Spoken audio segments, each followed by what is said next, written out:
ಬಿಜೆಪಿಯಲ್ಲಿ ಅಸಮಾಧಾನಿತರ ಟೀಮ್ ಇನ್ನೂ ಕೂಡ ತಮ್ಮ ಸರ್ಗಿಗೆ ಕೆಂಡವನ್ನ ಕಟ್ಕೊಂಡಂಗೆ ಇದ್ದಾರೆ.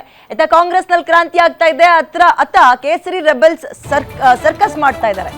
ಕಾಂಗ್ರೆಸ್ ಕುರ್ಚಿ ಗೊಂದಲದ ನಡುವೆ ಬಿಜೆಪಿಯ ಗುದ್ದಾಟ ಮುಗಿತಾ ಇಲ್ಲ.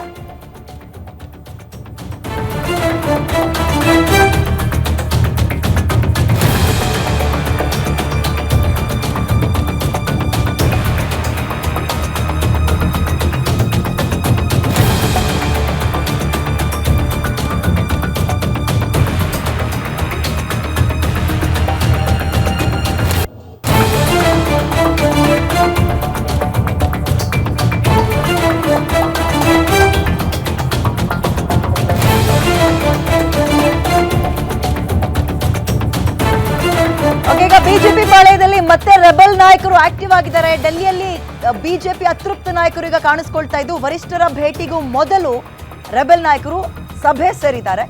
ಇದ್ರ ಬೆನ್ನಲ್ಲೇ ಈಗ ಏನು ಕಾಂಗ್ರೆಸ್ನಲ್ಲಿ ಒಂದು ರೀತಿ ಸಮಸ್ಯೆ ಆಗ್ತಾ ಇದ್ರು, ಅದನ್ನ ಗಟ್ಟಿ ಧ್ವನಿಯಲ್ಲಿ ಪ್ರಶ್ನೆ ಮಾಡುವಂತಹ ಕೆಲಸವನ್ನ ಮಾಡ್ತಲೇ ಇರಲಿಲ್ಲ ಬಿಜೆಪಿ. ಯಾಕಂದ್ರೆ ಅವ್ರ ಮೇಲೆ ದೊಡ್ಡ ಸಮಸ್ಯೆ ಇತ್ತಲ್ಲ, ಹಾಗಾಗಿ.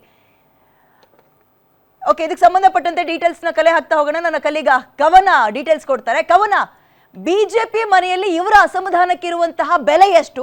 ಬಿಜೆಪಿ ಹೈಕಮಾಂಡ್ ಇದನ್ನ ಹೇಗೆ ಇವರಿಗೆ ಆತಿಥ್ಯವನ್ನ ಕೊಡಬಹುದು? ಟೈಮ್ ಏನಾದ್ರೂ ಕೊಟ್ಟಿದ್ದಾರಾ ನಾಳೆ ಮೀಟ್ ಆಗೋಕೆ? ಡೀಟೇಲ್ಸ್ ಏನಿದೆ?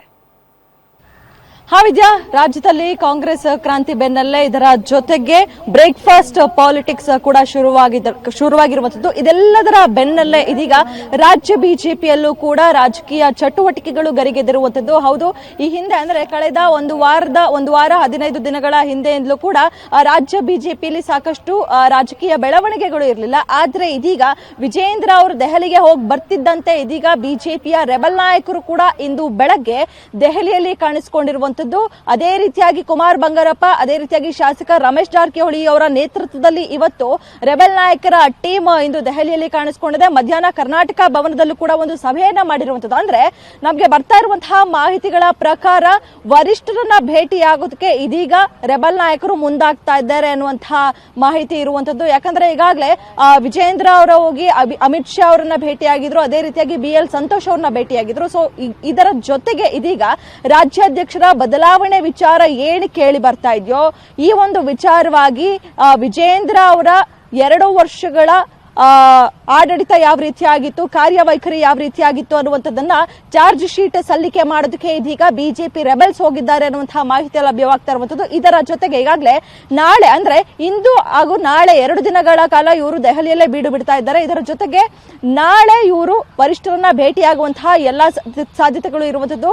ವರಿಷ್ಠರ ಭೇಟಿಗೆ ಸಮಯಾವಕಾಶವನ್ನ ಕೂಡ ಈಗಾಗಲೇ ರೆಬಲ್ ನಾಯಕರು ಕೇಳಿದ್ದಾರಂತೆ. ಸೊ ಹೀಗಾಗಿ ವರಿಷ್ಠರು ಭೇಟಿ ಆಗ್ತಾರಾ ಇಲ್ವಾ ಅನ್ನುವಂತಹ ಅನುಮಾನ ಈಗ ವ್ಯಕ್ತವಾಗ್ತಾ ಇರುವಂತದ್ದು. ಯಾಕಂದ್ರೆ ಈಗಾಗಲೇ ಹಿಂದೆ ಕೂಡ ಸಾಕಷ್ಟು ಬಾರಿ ಬಿಜೆಪಿಯ ರೆಬೆಲ್ ನಾಯಕರು ವರಿಷ್ಠರನ್ನ ಭೇಟಿಯಾಗುವುದಕ್ಕೆ ಸಾಕಷ್ಟು ಬಾರಿ ಹೋಗಿ ಬರಿಗೈಯಲ್ಲಿ ವಾಪಸ್ ಆಗಿದ್ದಾರೆ. ಸೊ ಹೀಗಾಗಿ ಈ ಬಾರಿಯೂ ಕೂಡ ರೆಬೆಲ್ ನಾಯಕರ ಪ್ರಯತ್ನ ಸಫಲವಾಗುತ್ತಾ ವಿಫಲವಾಗುತ್ತಾ ಅನ್ನುವಂಥದ್ದೇ ಸಾಕಷ್ಟು ಕುತೂಹಲ ಮೂಡಿಸ್ತಾ ಇರುವಂತದ್ದು. ಇದರ ಜೊತೆಗೆ ಉಚ್ಚಾಟಿತ ಶಾಸಕರಾದಂತಹ ಬಸನಗೌಡ ಪಾಟೀಲ್ ಯತ್ನಾಳ್ ಅವರು ಕೂಡ ಇವತ್ತು ರೆಬೆಲ್ ನಾಯಕರ ಜೊತೆ ಸೇರ್ತಾರೆ ಅನ್ನುವಂತಹ ಮಾಹಿತಿ ಸದ್ಯ ಲಭ್ಯವಾಗ್ತಾ ಇರುವಂತದ್ದು. ಅದೇ ರೀತಿಯಾಗಿ ಇಂದು ಕುಮಾರ್ ಬಂಗಾರಪ್ಪ ಆಗಿರ್ಬೋದು, BV ನಾಯ್ಕ್ ಆಗಿರ್ಬೋದು, ಅದೇ ರೀತಿಯಾಗಿ NR ಸಂತೋಷ್, ಇದರ ಜೊತೆಗೆ ರಮೇಶ್ ಜಾರಕಿಹೊಳಿ, ಇವರೆಲ್ಲದರ ಜೊತೆಗೆ ನಾಳೆ GM ಸಿದ್ದೇಶ್ವರ್, ಅದೇ ರೀತಿಯಾಗಿ BP ಹರೀಶ್, ಅದೇ ರೀತಿ ಅರವಿಂದ್ ಎಲ್ಲರೂ ಕೂಡ ಈ ಒಂದು ಸಭೆಯಲ್ಲಿ ಅಂದ್ರೆ ವರಿಷ್ಠರನ್ನ ಭೇಟಿಯಾಗುವಂತಹ ಸಾಧ್ಯತೆ ಇದೆ ಅನ್ನುವಂತಹ ಮಾಹಿತಿ ಲಭ್ಯವಾಗ್ತಾ ಇರುವಂತದ್ದು.